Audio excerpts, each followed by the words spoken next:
નમસ્કાર ખેડૂત મિત્રો, હું પંકજભાઈ પંડ્યા જેવી એગ્રી સાયન્સ તરફથી આપ સર્વનું ખૂબ ખૂબ સ્વાગત કરું છું. અત્યારે લગભગ ડાંગરની રોપણી ચાલુ થઈ ગઈ છે. ઘણા ખેડૂતોને પચી ગઈ છે અને વરસાદ જે છે તે પૂરતા પ્રમાણમાં વરસાદ નથી અત્યારે.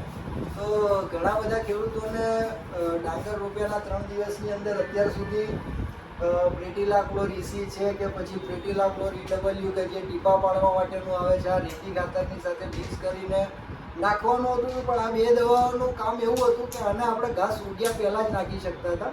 પણ આ વર્ષે જેવી એગ્રી સાયન્સ પ્રાઇવેટ લિમિટેડ ખેડૂતો માટે એક નવી દવા લઈને આવી છે, જેની અંદર 3 ટેકનિકલ છે અને આનો ઉપયોગ આપણે ડાંગર રોપિયાના 30 દિવસ સુધી એટલે રોપિયાના 1 મહિના સુધી આપણે કરી શકીએ છીએ. અને આ જે દવા છે એ ડાંગરની અંદર ઉગી ગયેલું ઘાસ પણ બાળે છે અને નવું ઘાસ પણ ઉગવા દેતું નથી. અને આને તમે રેતી અથવા ખાતરની સાથે મિક્સ કરીને પૂંખીને જો ખેતરમાં પાણી ના હોય તો પાણી ભરી દો એટલે ઉગેલું જે પણ કોઈ ઘાસ હોય તે ઘાસ બાળી નાખે છે અને નવું ઘાસ ઉગવા નથી દેતું. અને જો પંપે તમારે આનો સ્પ્રે કરવો હોય તો એક પંપે 40 ml નો સ્પ્રે કરવાથી પોળા પાનવાળા ઘાસ, સાંકડા પાનવાળા ઘાસ એ તો બાળી જ નાખશે અને પ્રેટીલા ક્લોર હોવાને લીધે નવું ઘાસ પણ નહીં ઉગવા દે. તો ખેડૂત મિત્રોને ફરી એક વખત જણાવવાનું કે આ જેવું વિજિલેન્ટ કે જે હમણાં ટ્રિપલ મોલિક્યુલવાળું નવું કોમ્બિનેશન આવેલું છે, આને તમે રોપણીના 1 મહિના સુધી ઘાસ ઉગી ગયું હોય તો પણ ઉપયોગ કરી શકો છો અને ઘાસ ના ઉગ્યું હોય